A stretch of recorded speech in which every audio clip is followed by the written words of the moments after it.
Okay, so welcome back to another amazing edition of Off the Shelf, where each and every week we're going to be reviewing a bunch of comics. This week we have for DC, we have Green Lantern number 17, Justice League number 17, and Justice League of America number 1. All right, now you can click on any one of these and you can jump right over to that review. So now we'll move over to Marvel, and we have Alpha number 1, Avengers number 6, Nova number 1, and Superior Spider-Man number 4. And you guys can click on any one of these and you can jump to those reviews. We got so much going on here. We're just going to get going with this, all right? Off the Shelf, Rants and Raves. So we're going to start off this week with a title by Jeff Johns. And Jeff Johns is actually going to be leaving Green Lantern here in the next little bit. The way he's doing Green Lantern right now is absolutely phenomenal. I love Green Lantern series. I'm a little bit worried about what's going to happen to the book once he's gone, but we'll just have to wait and see on that one, I guess. For right now, this book here, Green Lantern number 17, the art is absolutely amazing. The story here, you can really tell it's building up to something really big. The first lantern here looks freaking awesome. It's nice to see some backstory behind the Guardians, and I'll get some reasons why they're doing what they're doing. Not that it really makes a whole lot of sense. And it's kind of nice to see the actual title of the book match up with what's actually in the book. The last ones where it was Rise of the Third Army really didn't make a whole lot of sense for that book, because it really had nothing to do with the Rise of the Third Army. I'm still not quite sure what's going on with Hal and Sinestro. They're kind of in that zone with the Black Hand and that whole area. I'm not quite sure what's going on. I'd kind of like to see a little bit more about what's actually happening with them, but I guess we'll find out soon enough. We get to see Simon Baz actually use his ring a little bit more. I kind of want to see him use it a little bit more than what he's been using it, but just to kind of see what he's doing, like how he's going to be able to use the ring and get into some actual good fights here. I'm going to give this book a 5 out of 5. I absolutely loved it. It was a fantastic book. Really good read. Amazing art. And you really can't go wrong right now with Jeff Johns writing this book. It's definitely 5 out of 5. Awesome. So we're going to move on right on over to Justice League number 17. Now, if you're reading Justice League and Justice League of America, you should probably read this one just a little bit before you read Justice League of America. Not that it really matters either way, but it does kind of just run into the next book. You know what I'm saying? Justice League, the artwork is just wow. Like the whole book is wow. Panel after panel after page after page, absolutely fantastic, absolutely wonderful, just an absolute masterpiece. The whole book, the action sequences were just amazing to look at and to follow along with. There's some big changes here that really happen. It was just an all-around fun book. I really had a lot of fun just reading it. You can get right into it. It's kind of nice if you're reading all the other Throne of Atlantis line, but this is the conclusion, and really the conclusion is really well worth reading. It's going to be my pick of the week this week, and I really had a lot of fun reading this book. All right, so yes, I know these reviews are going really quick, and it's because we got so many going on that I'm just kind of trying to keep it down a little bit. We're going to move right on over to JLA, which is Justice League of America.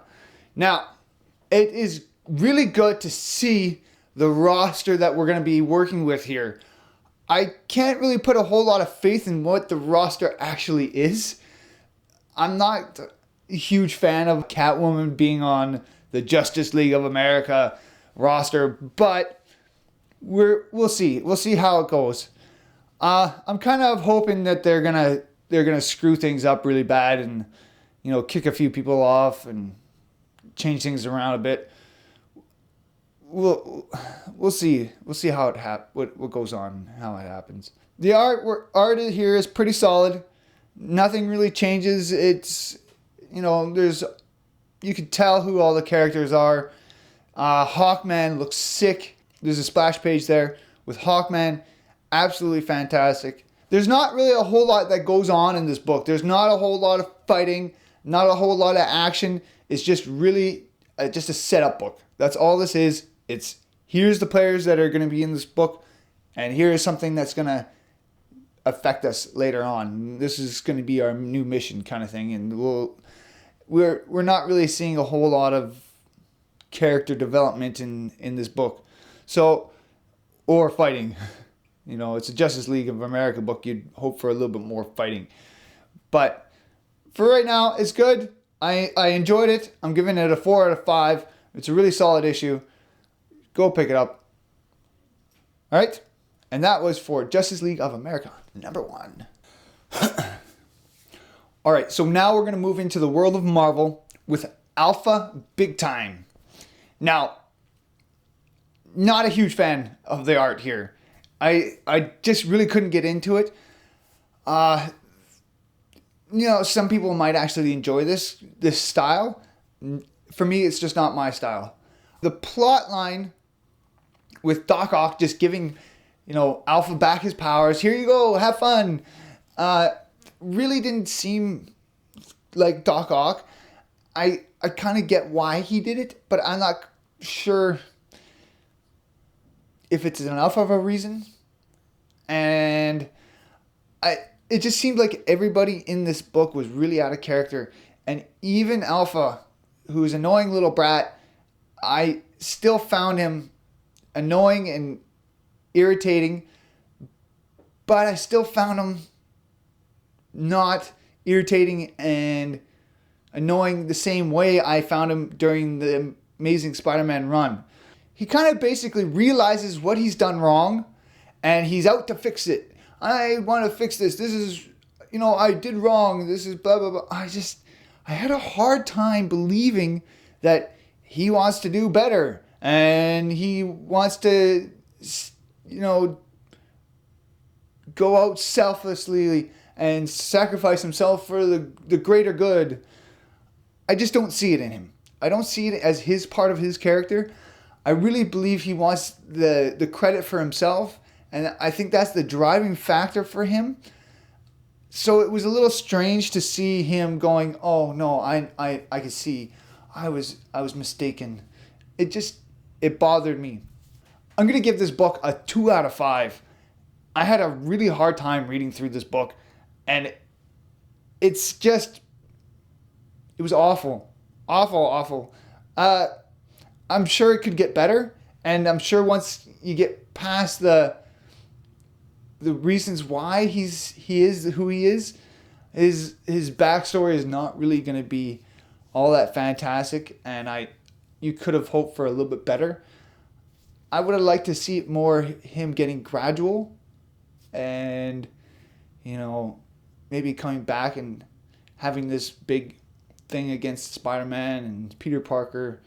I would have rathered that instead of what has happened here. So to me, it didn't make a whole lot of sense, and I didn't really enjoy this book. We are going to move over to Avengers number 6.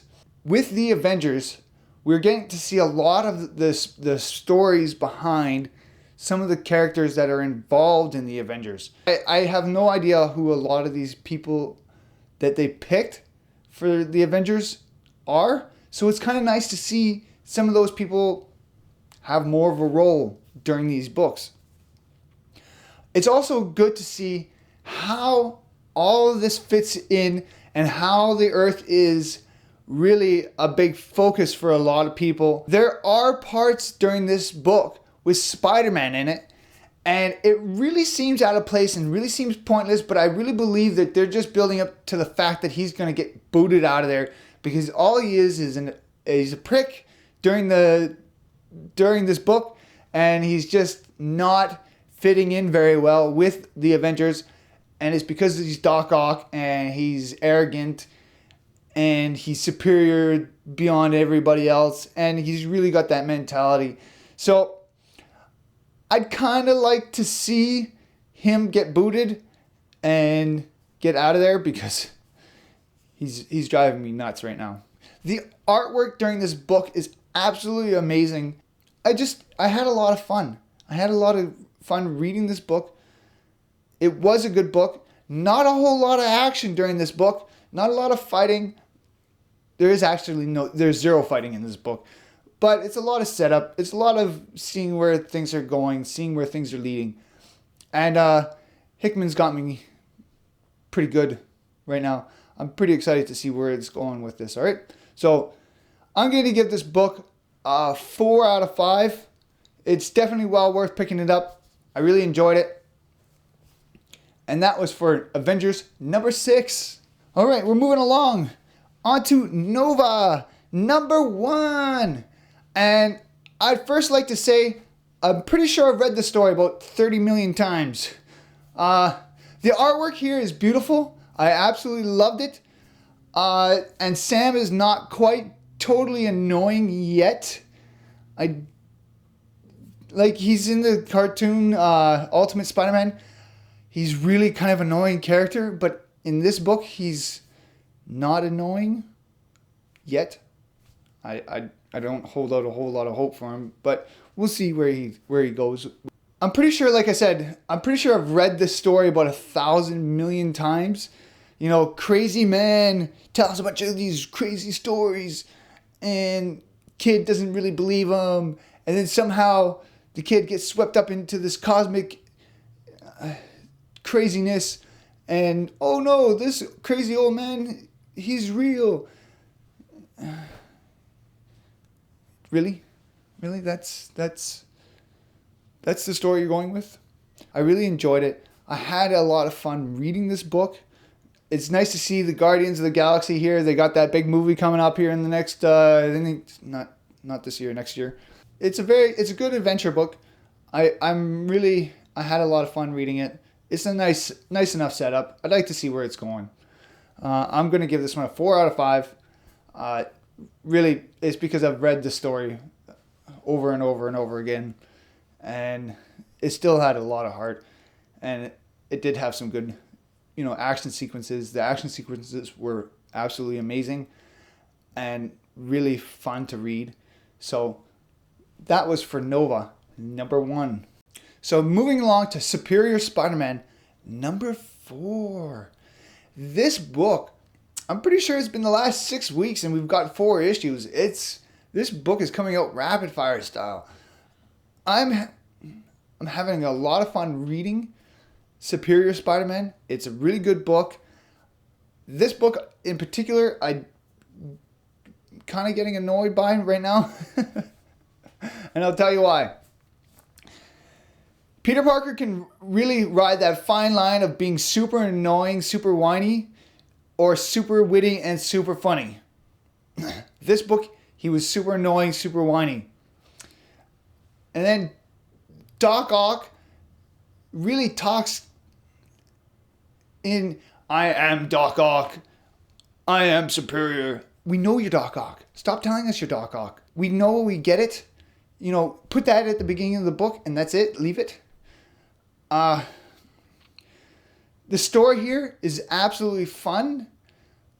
It's nice to see what he's doing as Spider-Man, but I'm getting tired of this. He's a jerk. We get it. He's better than everybody else. We get it. Let's get into a story. Let's get into some fighting. Let's get into some action. Let's push away from setup. We've had setup for the last 4 books, basically. And, other than the fact that we've had the nice big fight with the Vulture, we haven't had much of any kind of villain here.